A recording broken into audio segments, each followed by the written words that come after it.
Hello students, class 9 के social science के history के लेसन नंबर 2 यूरोप में समाजवाद एवं रूसी क्रांति के पार्ट 9 में आपका स्वागत है। बच्चों, आज हम पहले आगे लेसन पढ़ेंगे और उसके बाद लेसन में से जो इम्पोर्टेंट छोटे छोटे प्रश्न बनेंगे उन पर डिस्कशन करेंगे। तो लेसन शुरू करते हैं। गृह युद्ध। जब बोल्शेविकों ने जमीन के पुनर्वितरण का आदेश दिया तो रूसी सेना टूटने लगी। ज्यादातर सिपाही किसान थे। वे भूमि पुनर्वितरण के लिए घर लौटना चाहते थे, इसलिए सेना छोड़कर जाने लगे। गैर बोल्शेविक समाजवादियों, उदारवादियों और राजशाही के समर्थकों ने बोल्शेविक विद्रोह की निंदा की। उनके नेता दक्षिणी रूस में इकट्ठा होकर बोल्शेविकों से लड़ने के लिए टुकड़ियां संगठित करने लगे। बोल्शेविकों को रेड्स कहा जाता था। 1918 और 1919 में रूसी साम्राज्य के ज्यादातर हिस्सों पर सामाजिक क्रांतिकारियों और जार समर्थकों का ही नियंत्रण रहा। रूस में सामाजिक क्रांतिकारियों को ग्रीन्स कहा जाता था और जार समर्थकों को व्हाइट्स कहा जाता था।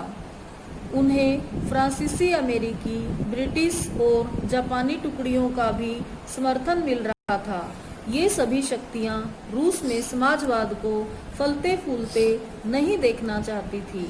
इन टुकड़ियों और बोल्शेविकों के बीच चले गृह युद्ध के दौरान लूटमार, डकैती और भूखमरी जैसी समस्याएं बड़े पैमाने पर फैल गई। व्हाइट्स में जो निजी संपत्ति के हिमायती थे, उन्होंने जमीन पर कब्जा करने वाले किसानों के खिलाफ काफी सख्त रवैया अपनाया। उनकी इन हरकतों के कारण तो गैर बोल्शेविकों के प्रति जन समर्थन और भी तेजी से घटने लगा। जनवरी 1920 तक भूतपूर्व रूसी साम्राज्य के ज्यादातर हिस्सों पर बोल्शेविकों का नियंत्रण कायम हो चुका था। उन्हें गैर रूसी राष्ट्रीयवादियों और मुस्लिम जदीदियों की मदद से यह कामयाबी मिली थी। यहाँ रूसी उपनिवेशवादी ही बोल्शेविक विचारधारा के अनुयायी बन गए थे। वहाँ यह मदद काम नहीं आ सकी। मध्य एशिया स्थित खीवा में बोल्शेविक उपनिवेशकों ने समाजवाद की रक्षा के नाम पर स्थानीय राष्ट्रीयवादियों का बड़े पैमाने पर कत्लेआम किया। ऐसे हालात में बहुत सारे लोगों को यह समझ में नहीं आ रहा था कि बोल्शेविक सरकार क्या चाहती है। आंशिक रूप से इसी समस्या से निपटने के लिए ज्यादातर गैर रूसी राष्ट्रीयताओं को सोवियत संघ दिसंबर 1922 में रूसी साम्राज्य में से बोल्शेविकों द्वारा स्थापित किया गया राज्य के अंतर्गत राजनीतिक स्वायत्तता दे दी गई। लेकिन क्योंकि बोल्शेविकों ने स्थानीय सरकारों पर कई अलोकप्रिय और सख्त नीतियां जैसे घुमंतुवाद की रोकथाम की कड़ी कोशिशें थोप दी थी, इसलिए विभिन्न राष्ट्रीयताओं का विश्वास जीतने के प्रयास आंशिक रूप से ही सफल हुए। तो यहाँ से देखिए, सोवियत संघ की स्थापना कब हुई? दिसंबर 1922 में। और भूतपूर्व रूसी साम्राज्य के ज्यादातर हिस्सों पर बोल्शेविकों का नियंत्रण कब तक हो चुका था? जनवरी 1920 तक। अक्टूबर क्रांति के समय मध्य एशिया। दो दृष्टिकोण। एम.एन. रॉय भारतीय क्रांतिकारी, मैक्सिकन कम्युनिस्ट पार्टी के संस्थापक और भारत, चीन व यूरोप में कोमिंटर्न के एक प्रमुख नेता थे। 1920 के दशक में जब रूस में गृह युद्ध चल रहा था, उस समय वे मध्य एशिया में थे। उन्होंने लिखा, मुखिया एक भला सा बुजुर्ग था, उसका सहायक एक नौजवान जो रूसी भाषा बोलता था। उसे क्रांति के बारे में पता था, जिसमें जार को राजगद्दी से हटा दिया गया था और उन जनरलों को भी खदेड़ दिया गया था जिन्होंने किर्गिजों की मातृभूमि पर कब्जा किया था। इस प्रकार क्रांति का मतलब था कि अब किर्गिज लोग एक बार फिर अपनी मातृभूमि के स्वामी बन गए थे। जन्मजात बोल्शेविक से लगने वाले युवक ने हुंकार लगाई, इंकलाब जिंदाबाद।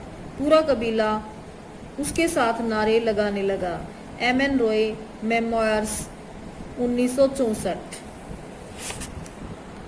किर्गिज लोग पहली क्रांति यानी फरवरी क्रांति पर खुशी से झूम उठे और दूसरी क्रांति की खबर से वे अचंभे व दहशत में डूब गए।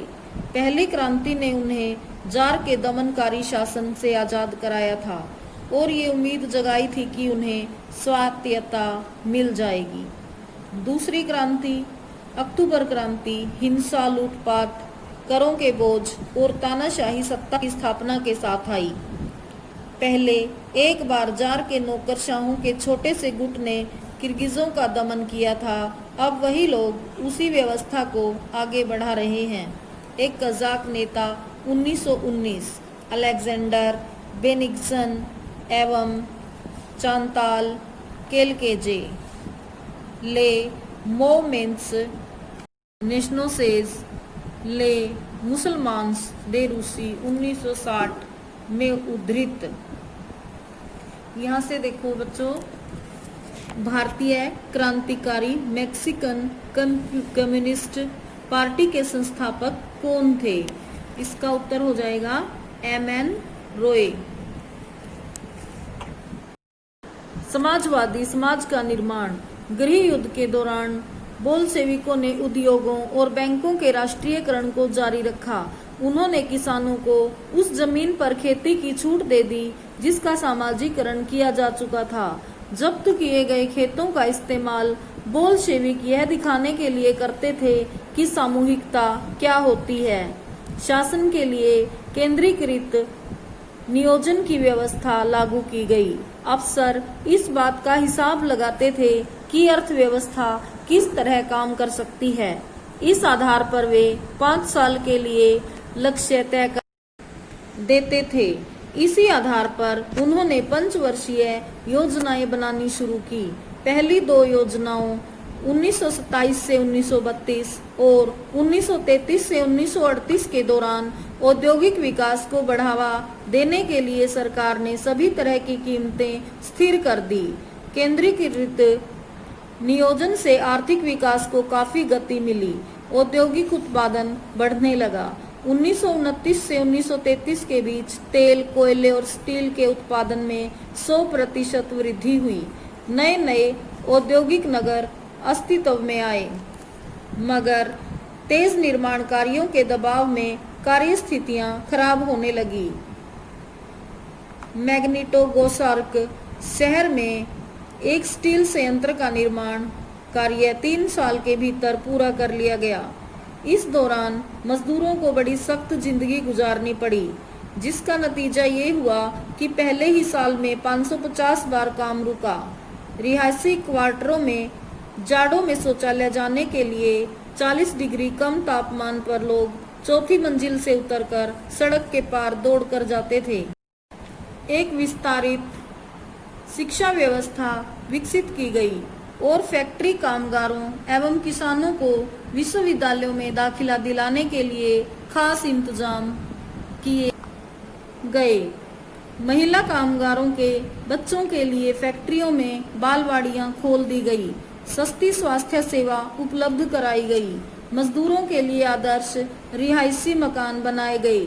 लेकिन इन सारी कोशिशों के नतीजे सभी जगह एक जैसे नहीं रहे, क्योंकि सरकारी संसाधन सीमित थे।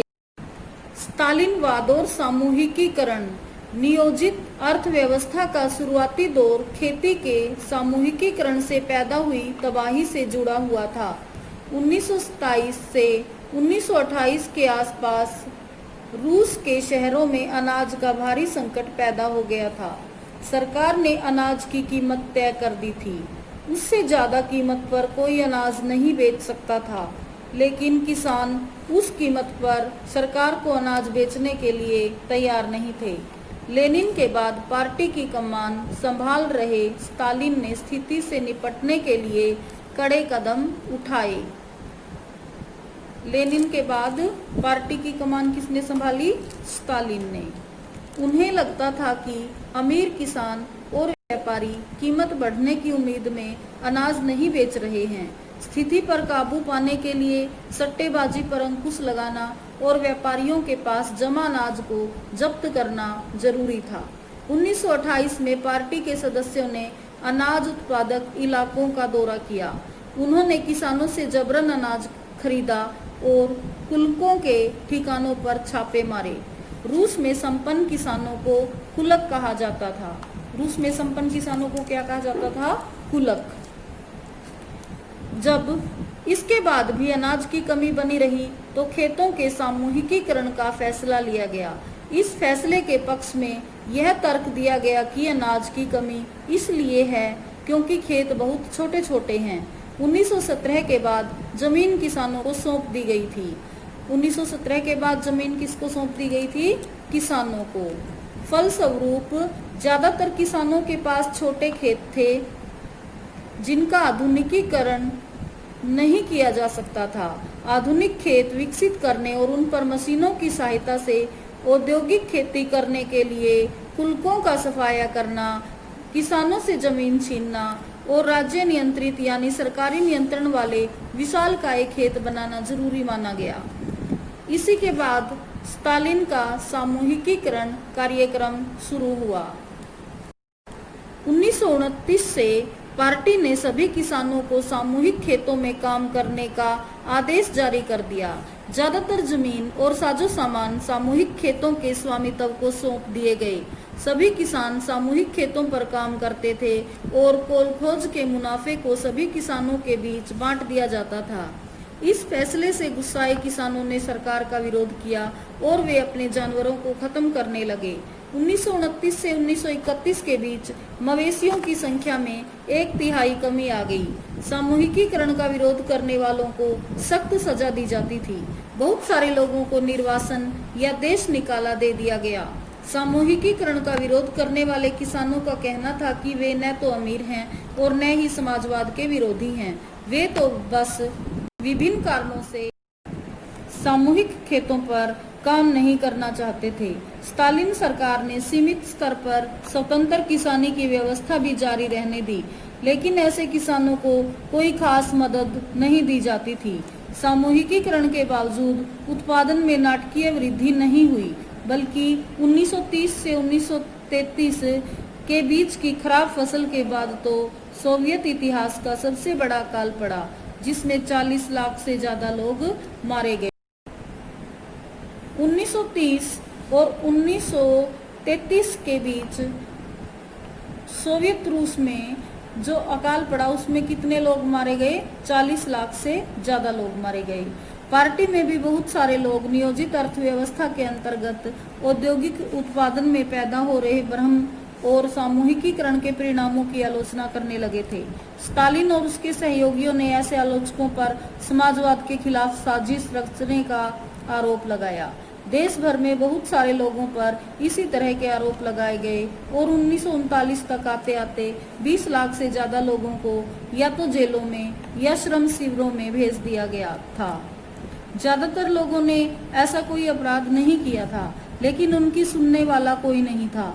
बहुत सारे लोगों को यातनाएं दे देकर उनसे इस आशय के बयान लिखवा लिए गए कि उन्होंने समाजवाद के विरुद्ध साजिश में हिस्सा लिया है और इसी आधार पर उन्हें मार दिया गया। इनमें कई प्रतिभावान पेशेवर लोग थे। बच्चों, आज लेसन हम इतना ही पढ़ेंगे। अब जितना लेसन पढ़ा उसमें से जो वेरी शॉर्ट क्वेश्चंस बने हैं उनको एक बार रिवाइज कर लेते हैं। प्रश्न नंबर 1, बोल्शेविक विद्रोह की निंदा किसने की? उत्तर, गैर बोल्शेविक समाजवादियों, उदारवादियों और राजशाही के समर्थकों ने। प्रश्न नंबर 2, रेड आर्मी का गठन किसने किया? उत्तर, लेनिन ने। प्रश्न नंबर 3, 1918 और 1919 में रूसी साम्राज्य के ज्यादातर हिस्सों पर किसका नियंत्रण रहा? उत्तर, सामाजिक क्रांतिकारियों और जार समर्थकों का। प्रश्न नंबर 4, जनवरी 1920 तक भूतपूर्व रूसी साम्राज्य के ज्यादातर हिस्सों पर किसका नियंत्रण स्थापित हो चुका था? उत्तर बोल्शेविकों का। बोल्शेविक लेनिन के अनुयायी थे। प्रश्न नंबर 5, सोवियत संघ यूएसएसआर की स्थापना कब हुई? दिसंबर 1922 में। प्रश्न नंबर 6, रूस में सामूहिकीकरण की शुरुआत किसने की? उत्तर स्टालिन ने। प्रश्न नंबर 7, लेनिन के बाद कम्युनिस्ट पार्टी की कमान किसने संभाली? उत्तर स्टालिन ने। प्रश्न नंबर 8, रूस में संपन्न किसानों को क्या कहा जाता था? उत्तर कुलक। प्रश्न नंबर 9, रूस में 1917 के बाद जमीन किसको सौंप दी गई? उत्तर किसानों को। प्रश्न नंबर 10, 1929 में पार्टी ने किसानों को क्या आदेश दिया? उत्तर सामूहिक खेतों में काम करने का। प्रश्न नंबर 11 है, सोवियत इतिहास का सबसे बड़ा अकाल कब पड़ा? उत्तर 1930 से 1933 के बीच। प्रश्न नंबर 12 है, सोवियत संघ में 1930 से 1933 के बीच पड़े अकाल में कितने लोग मारे गए? उत्तर 40 लाख से ज्यादा। प्रश्न नंबर 13 है, रूस में सामाजिक क्रांतिकारियों को क्या कहा जाता था? उत्तर ग्रीन्स। प्रश्न नंबर 14 है, रूस में जार समर्थकों को क्या कहा जाता था? उत्तर व्हाइट्स। प्रश्न नंबर 15 है, बोल्शेविकों को क्या कहा जाता था? उत्तर रेड्स। प्रश्न नंबर 16 है, भारत में कम्युनिस्ट पार्टी की स्थापना किसने की? उत्तर एमएन रॉय ने। बच्चों, आज के लिए हम इतना ही करेंगे। धन्यवाद।